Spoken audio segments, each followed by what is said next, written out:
Hello વિદ્યાર્થી મિત્રો, કેમ છો? મજામાં ને? શ્રી સત્યપ્રકાશ વિદ્યાપીઠ દ્વારા આયોજિત ઓનલાઈન શિક્ષણ પ્રણાલીમાં હું જલ્પા પરમાર આપનું હાર્દિક સ્વાગત કરું છું.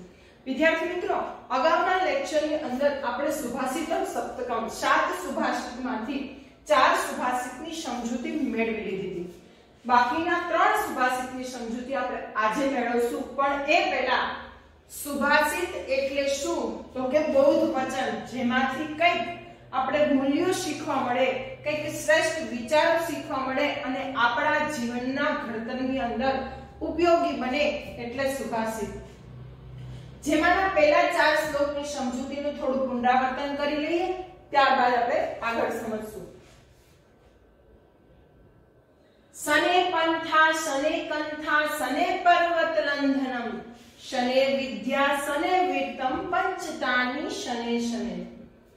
ધીમેથી માર્ગ કાપવો, ધીમેથી ગોદડી બનાવવી, ધીમેથી પર્વત ઓળંગવો, ધીમેથી વિદ્યા પ્રાપ્ત કરવી, ધીમેથી ધન કમાવવું, પંચતાની આ 5 બાબતો ધીમે ધીમે થાય છે.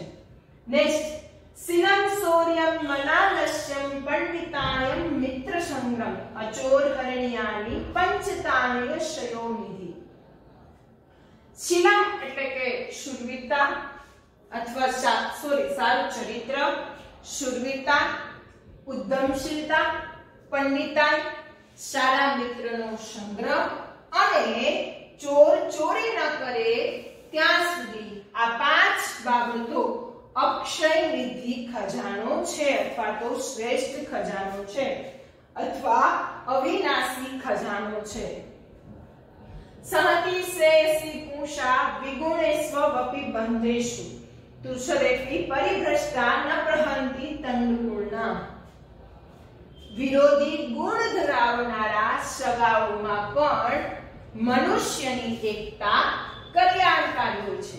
વિરોધી ગુણ ધરાવનારા બંદેશુ સગાઓમાં માણસોની એકતા કલ્યાણકારી હોય છે. કુશકાઓથી છૂટા પડેલા ચોખાના દાણા ઉગતા નથી.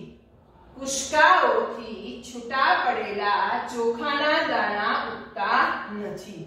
નેક્સ્ટ, મેઘ સમાન જળ નહીં, આપ સમાન બળ નથી, આંખ સમાન તેજ નથી, ચક્ષુ સમાન ધાન્ય સમાન પ્રિય નથી. હવે આપણે આગળ જોશું શ્લોક નંબર 5.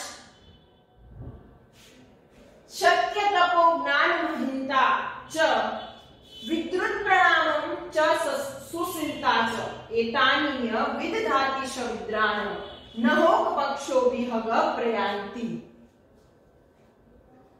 સત્ય તપો, સત્ય તપો એટલે તપ, જ્ઞાન એટલે જ્ઞાન, મહિંસા એટલે કે હિંસા, અહિંસા.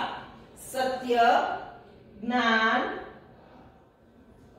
અહિંસા ચ અને વિદ્રુત પ્રણામ, વિદ્વાનોને પ્રણામ અથવા વિદ્રાનોને પ્રણામ, અને સુશીલતા એટલે કે જો એ શબ્દ રાખો તો પણ ચાલે, સુશીલતા અથવા જેનો અર્થ થાય છે કે સારું ચરિત્ર.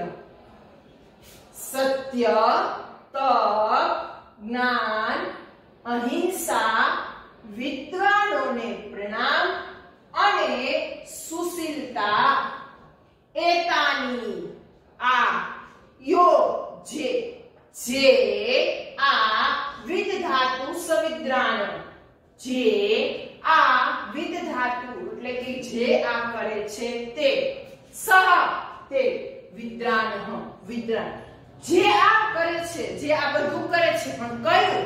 તો કે સત્ય છે, તપ છે, જ્ઞાન છે, અહિંસા છે, વિદ્રાનોને પ્રણામ છે અને સારું ચરિત્ર.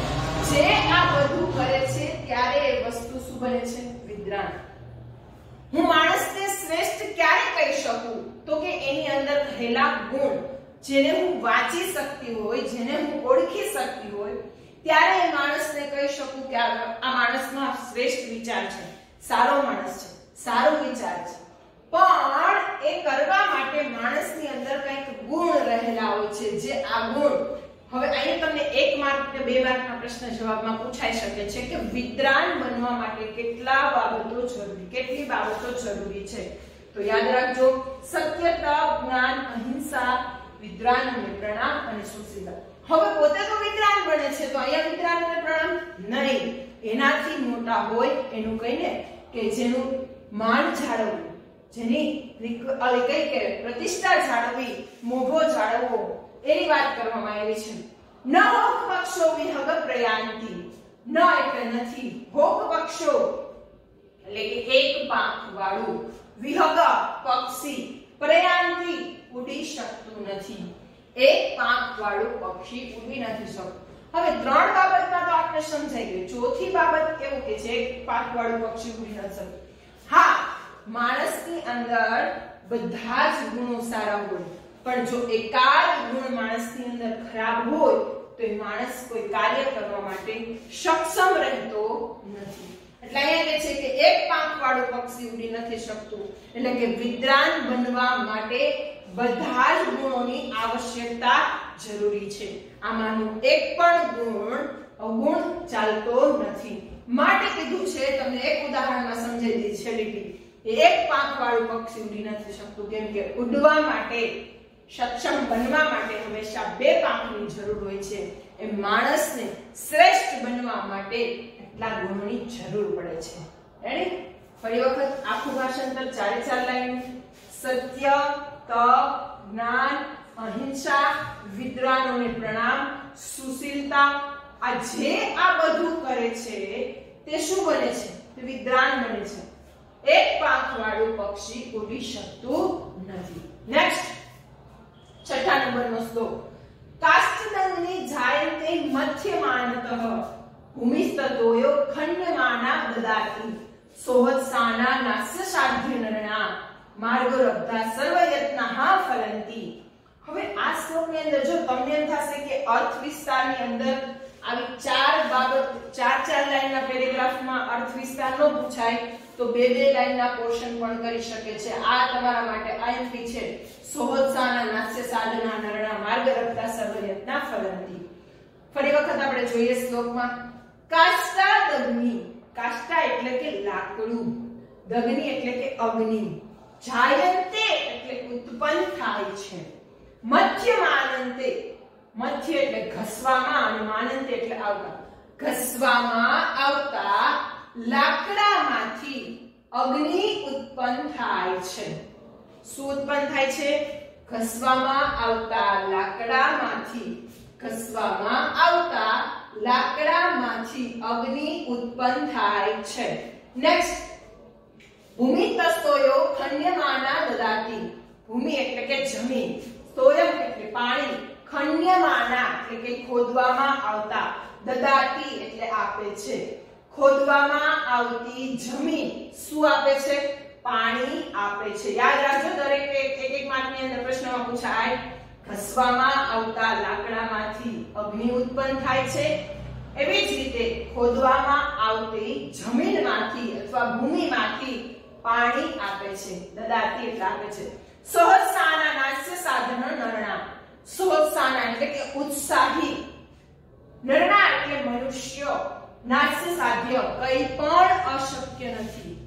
ઉત્સાહી, કોઈ કાર્ય કરવા માટેની પ્રબળ ઈચ્છા ધરાવતો હોય એ વ્યક્તિ, સોહસાના એટલે કે ઉત્સાહી મનુષ્ય માટે નાસ્ય સાધ્ય કઈ પણ અશક્ય નથી. એ છેલ્લે માર્ગરબ્ધા, આરંભેલા, યોગ્ય રીતે, કેવી રીતે? માર્ગરબ્ધા યોગ્ય રીતે આરંભેલા, સર્વયત્ના, સર્વ એટલે બધા, યત્ના એટલે કે ફળો અથવા બધા પ્રયત્નો, ફલંતી ફળે છે. યોગ્ય રીતે આરંભેલા બધા પ્રયત્નો ફળે છે.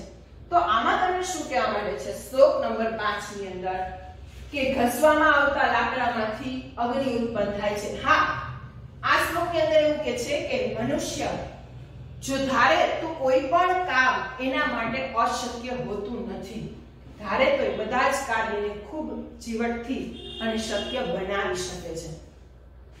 શું કહે છે કે ઘસવામાં આવતા લાકડામાંથી અગ્નિ ઉત્પન્ન થાય છે, ખોદવામાં આવતી જમીન પાણી આપે છે, પછી ઉત્સાહી મનુષ્ય માટે કંઈ પણ અશક્ય નથી અને યોગ્ય રીતે આરંભેલા બધા પ્રયત્નો ફળે છે. હવે મનુષ્ય કોઈ પણ કાર્ય કરવા માટે તત્પરતા થાય છે, પણ એના પાસે પેલામાં શું હોવો જોઈએ? ઉત્સાહ હોવો જોઈએ, ઈચ્છા હોવી જોઈએ કે માણસ કોઈ પણ ધારે કે કાર્ય મનુષ્ય કરી શકે છે, પણ કઈ રીતે પોતાની અંદર રહેલો ઉત્સાહને કારણે. શ્લોક નંબર જોઈએ 7. 7મા નંબરના શ્લોકમાં એવું છે કે સૌથી છેલ્લી લીટી છે ને સૌથી પહેલા આવશે. એટલે આપણે એ રીતે સમજીએ પછી સમજાવે. સત્પુત્ર એષ કુલસદનાનિ કો અપી દીપઃ. સત્પુત્ર એટલે કે કુળ રૂપી, સત્પુત્રનો અર્થ થાય સત્પુત્રી. એષ આ સત્પુત્ર કુલસદની એટલે કે કુળ રૂપી ભવનનો કો અપી કોઈ પણ દીપઃ દીવો છે. આ સત્પુત્રી કુળ રૂપી ભવનનો કોઈક દીવો છે. કો અપી એટલે કોઈક દીવો છે. હવે એના ગુણ બતાવ્યા છે કે દીવાની અંદર કેટલા કેટલા ગુણો રહેલા છે. એ પાત્રન તાપયતિ. પાત્ર એટલે કે પાત્ર લઈ શકો અને વાસણ પણ કહી શકો. ના તાપયતિ ગરમ કરતો નથી, પાત્રને ગરમ કરતો નથી. નેવ મૂલમ પ્રસુતે.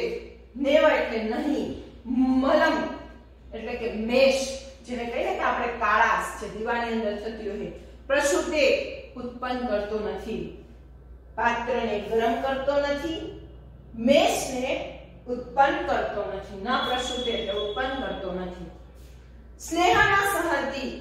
સ્નેહ એટલે કે અહીંયા સ્નેહ એટલે આપણા અર્થમાં ઓલું લઈ શકીએ કે સ્નેહ આનંદ એ લઈ શકીએ, પણ અહીંયા આપણે લેવાનું છે કે તેલ. તેલને ન સહર્તિ, તેલને ખતમ કરતો નથી. ન સહર્તિ એટલે કે ખતમ કરતો નથી. નેવ ગુણાશ્રિણોતિ. ગુણોને નાશ કરતો નથી. ગુણોનો નાશ કરતો નથી. દ્રવ્ય વાસના સમયે ચલાત ન ધૂતે. દ્રવ્ય વાસના સમયે દ્રવ્યનો નાશ કરતો નથી અને ચલાત ન ધૂતે અને ચલિત થતો નથી. પણ કોણ? દીવાની વાત કરવામાં આવી છે. ફરી વખત આપું સમજાવું છું. શ્લોક નંબર 7 અને 6 ખૂબ આયંકી છે તમારા માટે. આ સત્પુત્ર કુળ રૂપી ભવનનો કોઈક દીવો છે. આ સત્પુત્ર કુળ રૂપી ભવનનો કોઈક દીવો છે, જેના એ દીવાની અંદર કેટલા ગુણ રહેલા છે બતાવે છે કે પાત્રને ગરમ કરતો નથી, મેષને ઉત્પન્ન કરતો નથી, સ્નેહને ખતમ કરતો નથી. તો શું કહેવા માંગે છે કે સ્નેહને ખતમ કરતો નથી. પછી કે છે દ્રવ્યનો નાશ થતા, દ્રવ્ય વાસના સમયે દ્રવ્યનો નાશ થતા ચલિત થતો નથી અને ગુણોનો નાશ કરતો નથી. હવે દીવો છે એની અંદર સ્નેહ એટલે કે તેલ ખતમ થઈ જાય તોય એ પોતાના ગુણોને જાળવી રાખે છે. એમ તમને 7મા નંબરના શ્લોકની અંદર શું કહેવા માંગે છે કે કોઈ પણ મનુષ્ય છે એ કહીને કે એક વારસદારની અંદર એક પેઢી દર પેઢી આવતા હોય, એના દરેક કુળની અંદર એક કુળ દીપક હોય છે. એ કુળ દીપકને વિચારવાનું હોય છે કે મારા કુળનું નામ કેવી રીતે ઉજળું કરવું, મારા કુળનું નામ કેવી રીતે રોશન કરવું. એ રોશન કરવા માટે દીવાની અંદર ઘણી બધી પોતે ગરમ નથી થતો, નથી મેષ ઉત્પન્ન કરતો, પણ પોતાના દરેક ગુણને, સારા કે ખરાબ ગુણને જાળવી રાખે છે. નો નેવર ગુણો શીણોતી. ગુણોનો નાશ કરતો નથી. ભલે એની અંદર ઘણા બધા અવગુણ પણ છે, પણ સતત ને સતત એ પ્રકાશિત રહીને લોકોને અંજવાસમાં રાખે છે. એવી જ રીતે આપણા જ કુળની અંદર રહેલો દીપક પણ સતત ને સતત મહેનત કરતો રહે અને કુળનું નામ રોશન કરે, ઉજ્જવળ કરે. એ જ આપણી ખાસિયત હોય છે. ફરી વખત 4, 5, 6 અને 7 સમજાવી દઉં છું. સત્ય, તપ, જ્ઞાન, અહિંસા અને વિદ્વાનોને પ્રણામ. સુશીલતા, જે આ બધું કરે છે તે વિદ્વાન છે. એક પાંખવાળું પક્ષી ઉડી શકતું નથી. ઘસવામાં આવતા લાકડામાંથી અગ્નિ ઉત્પન્ન થાય છે. ખોદવામાં આવતી જમીનમાંથી પાણી આપે છે. ઉત્સાહી